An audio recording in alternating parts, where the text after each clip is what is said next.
Yan. Ito ang mga binili natin. Kanina bumili ako ng ano, ng saging. Yan yung tanghali. Tapos ito na nga yung ano, yung kalubasa oh.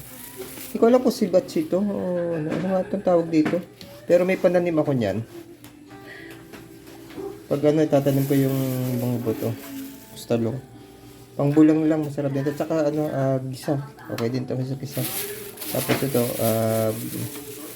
kamatis. Yan. Ayusin natin yan. Meron pa akong ano, may ubas pa akong binili. Ito yung ubas. Kaya yung tanghali. Yan. The other person's interest first.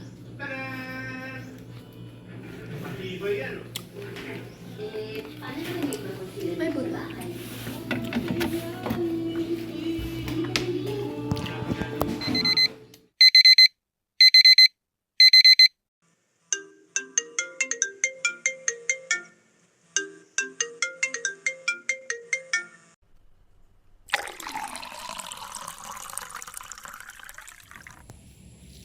Oregano. Gawin natin siya mamaya. Isa pa. Yeah. Ang lalaki ng oregano dito. Ito yung isang klase ng oregano yung sinasabi ko. Yan. Barricaded.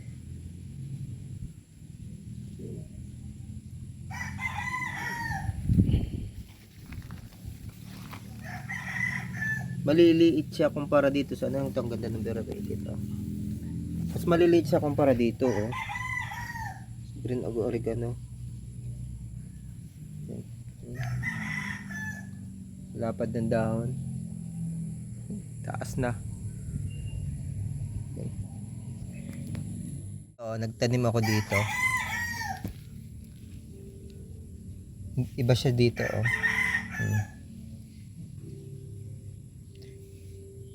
Ito lang yung ano, yung oregano dito ang itatanim ko. Pero meron akong bagong yung ano, yung oregano na order ko na ano, buto. Dito ko din siya itatanim. Dito siguro sa isang part dito. Long naman 'to eh. Kaya doon. Lemongrass oh. Meron ako doon lemongrass, pakita ko sa inyo. Yan ang lemongrass.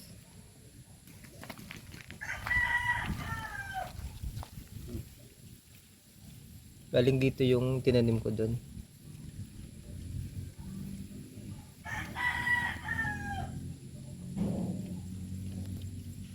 Ako kuha ako nito mamaya. Kaya wag na ito na lang. Oregano at saka ano, kalamansi. Yan oh, bagong hugas na. Ganda no? Maayos na ano yan. Na pang-ulam. Ito. Magkano ako? Kumain na kasi ako kaya prepare tayo ng tea. Siyempre yung oregano tea tayo. May isang kalamansi tayo. Tapos yung gamitin natin stevia. Yan. Yan, naalala niyo yung sinabi ko na meron akong ano. Meron akong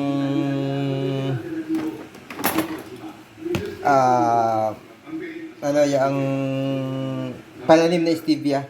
Ano?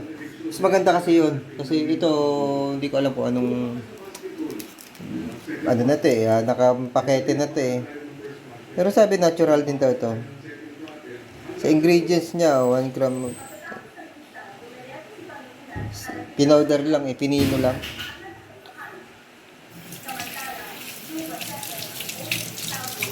Ayusin natin.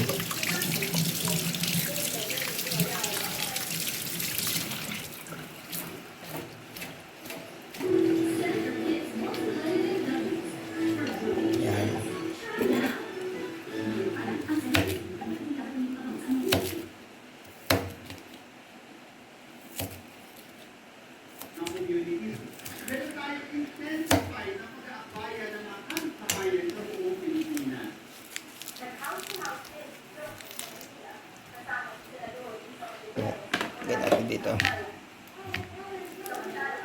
Yun. Tapos ito, kalamansi. Wait lang. Kung kayang kapitan. Ayan.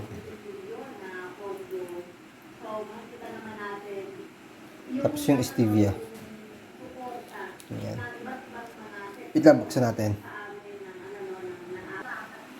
Ito na, binuksan ko. Powder siya, oh. Powder na. Ito.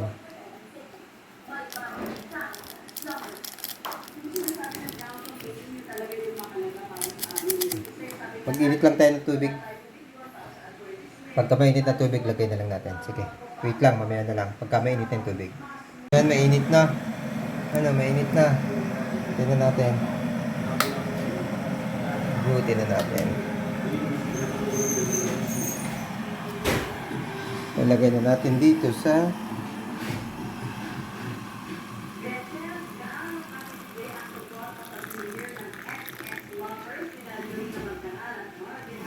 yan.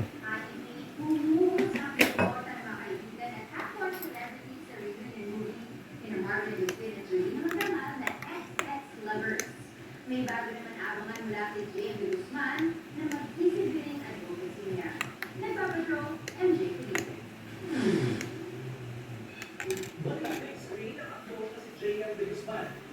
Tsaka sa pag-aaral ni Mana. Isang recovering addict ang papel ni Jay sa pelikulang Pangil. Ayaw na sana niya may susunod sa kanyang pinagdaanan noon ang mga papel na gagampanan niya. Pero may mas madaling siyang dahilan. Sana, parang duty ko din na tell the story. Taklo ba natin ilang minuto? Sakaling mapanood ng Yan. iba. Ma-inspire. Wait lang natin, mamaya tayo magkwentuhan kapag inumin na natin.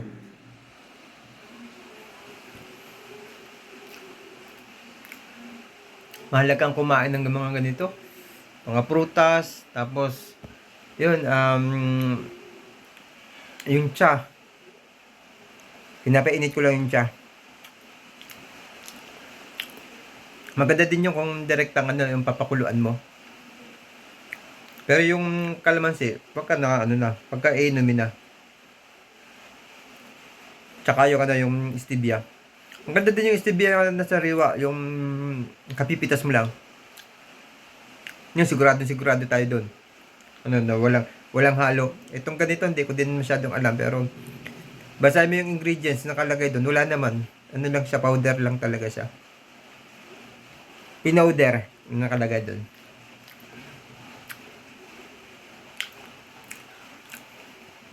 Yun mga idol. Ito na yung tea. Mainit nga. Andito pa yung yung oregano. Maganda ito ngayong tag-ulan kasi kalimitan uso ang flu, ang sipon at saka ubo. Siyempre ako galing ako sa sa trangkaso. Kaya naisipan ko na yung tsa na inumin ko ngayon, oregano.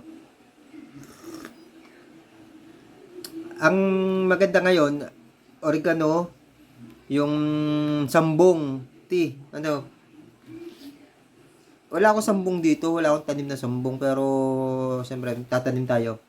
Alam niyo naman na puro herbal na mga halaman ang bala kong ipagtatanim dito sa paligid, at isa yung magsisilbi na tsa sa mga pang-araw-araw na inumin. Although hindi naman talaga ako mahilig sa kape, madami din benepisyo yung kape. Isa din yan. Umiinom ako paminsan-minsan, tumitikim. Pero talagang ang hilig ko yung ganitong mga klaseng tsa. Kinahiligan ko ito pamula nung nagpapagaling ako. Hanggang sa gumaling nga ako doon sa sakit na GERD. Sa opisina, yung attorney namin, stress kasi kakasal.